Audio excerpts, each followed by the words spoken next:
Okay, so the next question is, what led you to move to California? Did you expect things to get better? So I met my husband in New York. After we dated for a little bit, COVID hit. I started to work from home. We decided to move to California because he has family here. And New York at the time I was working from home, but I had to pay like the rent in New York, which is crazy expensive.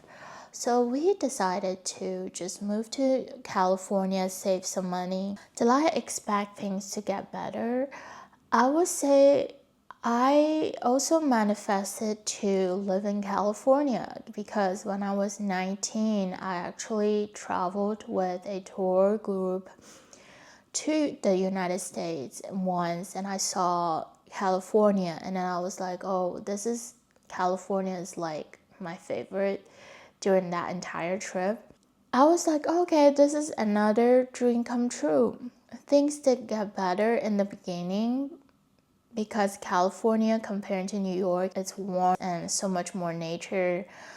And people are a lot more like chill, less like intense city speed. Everything slowed down here in California a little bit, but also depending on which area, right? The next question is, can you talk about the time you got sick and how that changed the way you saw life and yourself? So I moved to California and we were living with his aunt. It was a house. In that house there was his aunt, and also there was my husband's cousin, and also there are like other people living in that house.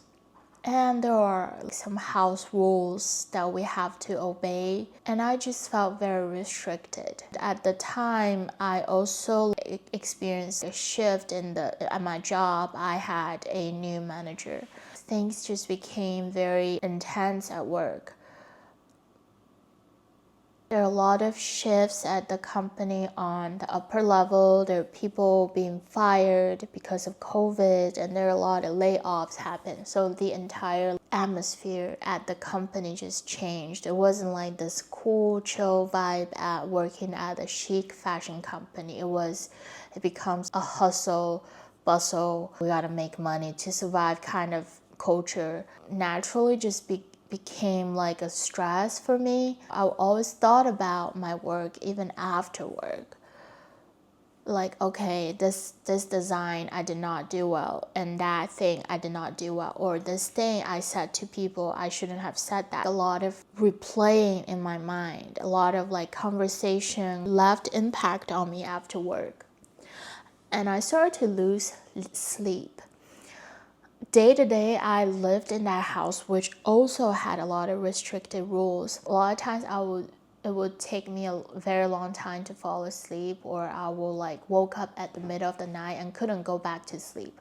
2020, I went to a annual blood work exam. After that, the doctor called. They just told me that I had to see them. I was very, very panicked and desperate because I barely got sick. So that was like something that really rocked my world. And then this disease that just got me even more worried. I got even more nervous.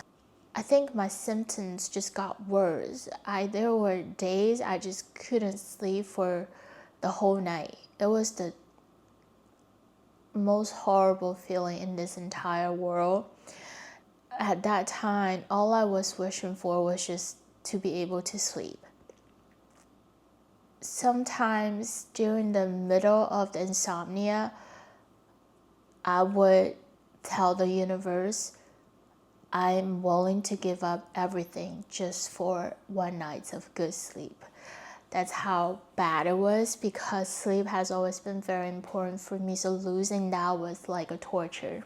I went back to a doctor. They prescribed me medicine, and the doctor told me that I might have to go through a procedure to have my thyroid destroyed. I would have to lose my thyroid function, and then I will have to be put on a medication for the rest of my life. Hearing that was another moment of truth. in my mind, I just thought I am going to be this person that's not complete anymore because I am going to lose one of my organs. But then the voice in my mind just told me again that, hey, you can do something to help yourself. The doctors, they might be true, but they don't know everything about you. I know I have to save myself. Before we decided, the doctor said, okay, we're gonna put you on medication and see how it goes, and if it doesn't go well, you will have to go on that procedure. So before the doctor gave me like a determination of whether I should go on that procedure, I started to search and do a lot of research about how to naturally heal thyroid or heal my body in general. And I tried many ways. I did water fasting twice. The first time is 5 days, and second time is 7 days, just water and some electrolytes and some supplements, and that's it. So I do not recommend it to anyone that if you have pre-existing conditions, and obviously you have to do it under supervision. I have my husband at the time with me, and we took care of each other during the fasting period. It was another very awakening experiences to do the fasting, because when my body go through the hunger to a point that I started to have this very clear vision of everything just becomes so slow, and I became so present during the time of fasting. After the fasting, actually my blood work came out a lot better. I knew it was working, but it was not enough, and I was still on medication. And the medication did mess up my system a little bit. There was just something off when I was on medication. I felt like I was not myself. Part of me just told myself, hey, I did not want to be put on medication for the rest of my life, and I still need to try. I started to change my diet. Before, when I was having hyperthyroidism, I was always hungry, so I would eat whatever. I can eat like a dozen of donuts just all by myself in 1 hour, and I would still be hungry. Or I would just eat a lot of chips, snacks, ice cream. When I tried to change my lifestyle, I knew I had to change, and I tried gluten-free, and I tried low-carb diet, eventually like move on to more of a plant-based diet to eat more natural whole foods. My diet became better, and I started to exercise more. I was exercising, but like on and off, but at that time I started to exercise 4 to 5 times a week to become healthier. But you know what, the things that helped me the most is to calm my mind. It was during that time I found this I will call him my teacher. I found my guidance. It was Ram Dass. He was a guru, spiritual guru, and he already passed away, but he left so many speeches and talks. And I was listening to his talks whenever I felt anxiety. One of the things that he said was that your consciousness is on many different planes. Most people are on this planes of looking at everybody as in, oh, you're a doctor, you're a lawyer. But then if you shift your consciousness to another plane, like you shift the radio channels, you will see that, oh, actually we're all just souls suffering and trying to be loved, trying to love, and trying to seek our own truth in this world. When I was facing those difficult people in my life at work or just people around me, that gave me a moment of relief and shifting my consciousness to another plane and looking at them just like souls exactly like me, and to offer them more understanding. If they wrong me, then I'll offer them more of my forgiveness. Even though my emotion wasn't like perfectly calm, but that helped me a lot. And then I realized that a lot of autoimmune disease has a lot to do with our emotions. And people try so hard to fix this and fix that, but I think the most important thing is to look inward, look inside, and feel every moment of the difficult feelings, sadness, anxiety, frustration, sadness, and just sit with those emotions. That is a very important period of my life. The sickness made me realize how important it is to prioritize my health, my mental health, my physical health. I look at life differently. Because the reason why I was rushing myself so hard, pushing myself so hard, is because I also have this American dream. I want to be able to earn money to be more independent. Although I was already independent, but I wanted to be even more. I want to be able to own a house. I want to be able to do this and do that to give my parents money. I put a lot of this burden and pressure on myself, like I have to become this, I have to become that. Before 30, I was rushing myself, just like the symptoms of hyperthyroidism. So a lot of times the emotion actually manifested into the body and became the symptoms. Hyperthyroidism basically is your body is working a lot faster than normal. So my mind was thinking, I need to work faster, I need to get there faster, I need to get to my destination faster. And my body started to signal that as well. And eventually it burned too fast. So it's so very magical to think how my mind was at the time, was able to reflect in my body. The next question is, what was the most surprising thing you learned about yourself during that time? I learned about myself that I am actually a very strong person.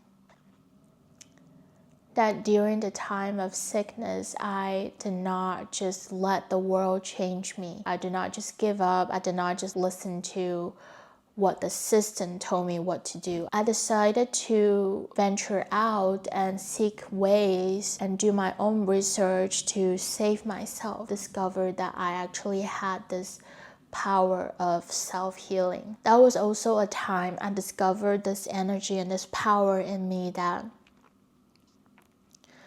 I actually had a very good intuition, as in what to do and how to deal with the situation, how to find the solution of my problem. Actually, I was a problem solver. So I was very proud of myself, from someone who's not confident about herself, someone who thought she's a weirdo, she couldn't blend in, blah, blah, to someone who can actually be strong enough to solve problems. And I gave a lot of appreciation to myself and my higher self, or whoever that's up there that's helping me going through all these decisions and these difficult times. And the most important thing is that I found this spiritual part of myself that can guide myself for this life. And the next question is, if you could go back and tell your younger self something, the version of you who first arrived in the US, what would you say? I would say, Charlotte, you don't have to worry, and please don't worry. You will get better and better, even if you got lost, or even if you are lost right now. Just know that there's always someone guiding you, and there's always someone who will listen to you and who will love you no matter what. You just have to trust yourself, trust your gut, trust your intuition, and follow your inner voice. Do what you love, follow your own passion, and you will get there. And I am here already, so you will get here. This is from someone who's already here, telling you that please, you are an amazing person. You are exactly who you need to be, and please don't blame yourself for who you are, because who you are is the biggest magic. And one day you'll be so proud of yourself. Okay, so that is the thing I wanted to say to my younger self. And the next thing is, where are you now? Not just where you live, but how do you feel inside these days? I am still figuring things out, just like as usual, but I think that's a good state of life, because that means I am still exploring. I'm still an explorer. I still have dreams. I still have a path that's unexplored for me to step on and for me to get lost, for me to make mistakes, and that's good. I am not stuck in a place doing repetitive things. I still challenge myself. I am still creating. I am still trying to improve and getting better. Whatever that I do, every time I do it, every time I try to move forward, I learn something new. I grow a little bit stronger, less afraid. Although I still have a lot of fears, but I know that those fears are exactly my superpowers. It's those fears that kept me wonder, are those fears gonna be true, or are they just my illusions? I'm very happy where I am because I am so much more peaceful inside. I can't wait for this upcoming journey to unfold. I'm very happy that I finally made this video and talked about myself in my most authentic voice. Hopefully that this is a good message for you. See you next time.